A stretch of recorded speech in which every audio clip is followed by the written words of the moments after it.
तो कैसे हो आप लोग। आई होप कि आप सब अच्छे होंगे। मैं भी ठीक हूँ और आज का वीडियो मैं बना रही हूँ रोहन और प्रिया के ऊपर।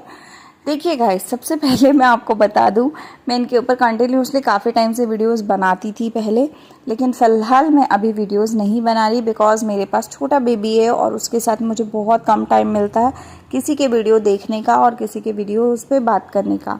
लेकिन आज मैंने सोचा कि मुझे इन पे बात करनी है और काफ़ी टाइम बाद मेरा वीडियो भी आ रहा है और अभी फेस के साथ इसलिए भी नहीं आ रहा बिकॉज़ मैं काफ़ी जल्दबाजी में वीडियो शूट कर रही हूँ और फेस मेरा उतना अभी सो के उठी हूँ तो उतना लेवल पे है नहीं है कि मैं एकदम आऊँ। सूजा सूजा मुँह हो रहा है। तो चलिए आज के वीडियो पे आते हैं, तो स्टार्ट करते हैं आज का वीडियो। देखिए गाइस, सबसे पहले रोहन और प्रिया का जो सीन चल रहा है आप सभी को पता है कि इनके साथ क्या कुछ है शुरू से अभी तक। ठीक है, इन्होंने झूठ बोल बोल के अपना मकान तक खड़ा कर दिया। यूट्यूब पे लोगों को इतना बेवकूफ़ बनाया कि आज की डेट में अगर हम देखें तो मैं तो शुरू से यही बोलती हूँ कि ये बेवकूफ़ बनाते हैं और जो लोग नहीं मानते थे वो लोग अब मानेंगे क्योंकि इन्होंने अच्छे से सबको बेवकूफ़ बनाया है ना। तो आप लोग देख सकते हो, पहले इन्होंने बेवकूफ़ बनाया था जब पहला बच्चा इनका हुआ था, तो ये दोनों मियाँ बीवी लड़ाई करके कंट्रोवर्सी करके अपने माँ बाप को बदनाम कर करके इतना पैसा कमाते रहे और हमेशा रहे कैसे, भिखारियों की तरह।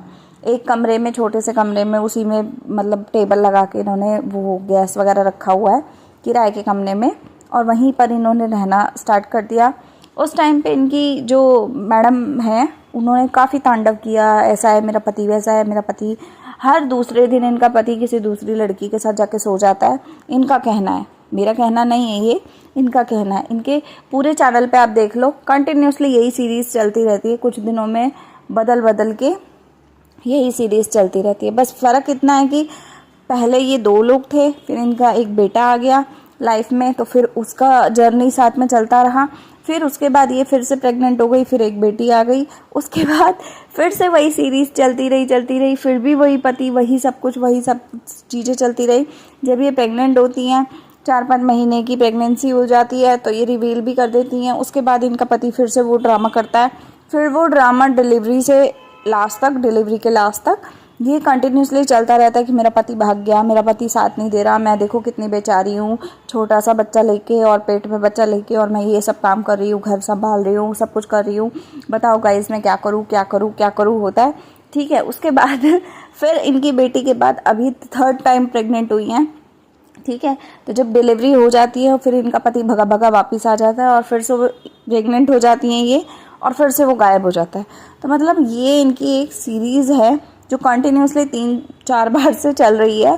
तीसरी प्रेगनेंसी चल रही है और जब ये दो थे ना, मतलब हस्बैंड वाइफ दो थे, इन्होंने लव मैरिज की थी, ये तब से आज तक यही चल रहा है। मतलब 4-5 साल हो गए इनका यही कंटिन्यूसली चल रहा है और पब्लिक देख के पागल भी नहीं होती है। मुझे तो समझ नहीं आता कि भैया तुम देखते क्या हो, इनकी सीरीज़ में ऐसा है क्या। इससे अच्छा तो आप लोग वेब सीरीज़ देख लो, कोई अच्छी सी ऐसी कंट्रोवर्शियल चीज़ें देखते हो, इससे अच्छा कुछ अच्छा सीरियल देख लो, सास बहू के नाटक देख लो। भैया जाके इतना गंद मचा रखा है लोगों ने, इतने बिजी हैं, इन्होंने मकान तक खड़ा कर लिया अपना, लेकिन आज भी उस मकान में रहते नहीं हैं क्योंकि इनको ना अपनी भिखारीपंती और गरीबी दिखा के लोगों को और काटना है और लोगों का काट के ये अपना भरते चले जा रहे हैं और ये हर रोज़ का नाटक है। आज भी इनका मैंने वीडियो देखा तो इनका मैडम का कहना था, जो चिया मैडम है, इनका कहना था कि गाइस आप लोग बताओ, आप लोगों के लिए कहना आसान होता है कि आप उसको छोड़ दो, चौहन को छोड़ दो, लेकिन मैं बताओ कैसे छोड़ूं। पहले एक बच्चा था तो मतलब पहले बच्चे नहीं थे तब तो बात अलग थी, लेकिन आज की डेट पे सोचो, एक बच्चा मेरा स्कूल गया, एक बच्चा मेरे नज़दीक बैठा है, एक बच्चा मेरे पेट में है, तो मैं बताओ कैसे छोड़ दूँ, कैसे मैं 3 बच्चों को पालूँ, है ना। ऐसे करके बोल रही हैं ये मैडम। तो मैं इनसे पूछना चाहती हूँ कि ये सब चीज़ें तो तब से हो रही हैं जब लव मैरिज हुई थी, तो आपने प्रेगनेंसी प्लान क्यों की, और अगर प्लान हो गई तो दुनिया में क्यों लाए फिर आप उस चीज़ को, अगर आपके बस का नहीं था तो। और अगर आपने सब कुछ कर लिया तो फिर अब आके कहानियाँ क्यों सुना रहे हो। मतलब 5 सालों में इनकी 3rd प्रेगनेंसी है ना, 3rd प्रेगनेंसी। सोचो कि इनको कितनी जल्दबाजी है। एक बच्चा इनका पला नहीं है, दूसरा आ जाता उतने में, दूसरा पलता नहीं है, तीसरा आ जाता उतने में। मतलब कंटिन्यूसली ये चले जा रहा है। क्यों उस दुनिया को देनी है। तो मैं इनसे पूछना चाहती हूँ कि भैया दुनिया से पूछ के आप ये सब चीज़ें प्लान करते हो क्या, जब आपका पति आपका है ही नहीं, दूसरी लड़कियों के साथ जाके हर दूसरे दिन पहुँच जाता है उनके घर, उनके साथ होटलों में पहुंच जाता है। तो फिर आप ये कहानियाँ हमें काय को सुना रहे हो? हमें सुनना ही नहीं है भाई, काय को सुना रहे हो? जब से शुरू हुआ आपका नाटक तब से लेके आज तक यही कंटिन्यूसली चलता जा रहा है, चलता जा रहा है, चलता जा रहा है, रिपीट मोड पे चलता जा रहा है, कभी रुकता ही नहीं है ये सब मैटर। जैसे शुरुआत हुई थी ना, मैं मतलब तब से देख रही हूँ इनको, शुरू से जब ये लव मैरिज इनकी हुई है तब से लेके आज तक वही सेम किताब है इनके पास, वही सेम चैप्टर हैं उस किताब के अंदर, और वही चैप्टर के अंदर वही कहानियाँ लिखी हैं, और कंटिन्यूसली एक बच्चा आता है तो ये कहानी चलती है, फिर दूसरा आता है तो फिर दोबारा किताब को शुरू से एंड तक पढ़ा जाता है, फिर तीसरा आता है तो तीसरे को कंटिन्यू पढ़ा जाता है। तो मतलब ये करते करते करते करते इन्होंने 3 प्रेगनेंसी कंसीव कर ली और 2 बच्चे आ गए, तीसरा आने वाला है। और इनकी हर प्रेगनेंसी में बहुत प्रॉब्लम होती है, बहुत ज़्यादा प्रॉब्लम होती है गाइस। 5वें महीने से 4थे महीने से इनको डॉक्टर ये बोल देता है कि भाई बेड रेस्ट कर लो, आपका बच्चा कुछ भी कर, मतलब आपके बच्चे के साथ कुछ भी हो सकता है, आपका बच्चा कमज़ोर है, आपके बच्चे में बहुत दिक्कत है ना। और साथ ही साथ ये भी बोल देते हैं कि प्री मैच्योर बेबी हो जाएगा आपका। तो मतलब बहुत सारी कहानियाँ इनको डॉक्टर पहले से बोल देते हैं, लेकिन होता टाइम पे वही है जो होना होता है हर औरत के साथ। मतलब बेवकूफ़ों की भी हद होती है। नॉर्मली इनको कंसीव हो जाता है, कंसीव होने के बाद नॉर्मली इनकी डिलीवरी हो जाती है, डिलीवरी भी इनकी नॉर्मल होती है, कभी सिजेरियन नहीं होता इनके साथ, ठीक है। तो प्रॉब्लम इनकी बहुत होती है, प्रॉब्लम इनकी कंटिन्यूसली होती है, स्टार्टिंग से लेके एंड तक इनकी प्रॉब्लम ही प्रॉब्लम, प्रॉब्लम ही प्रॉब्लम।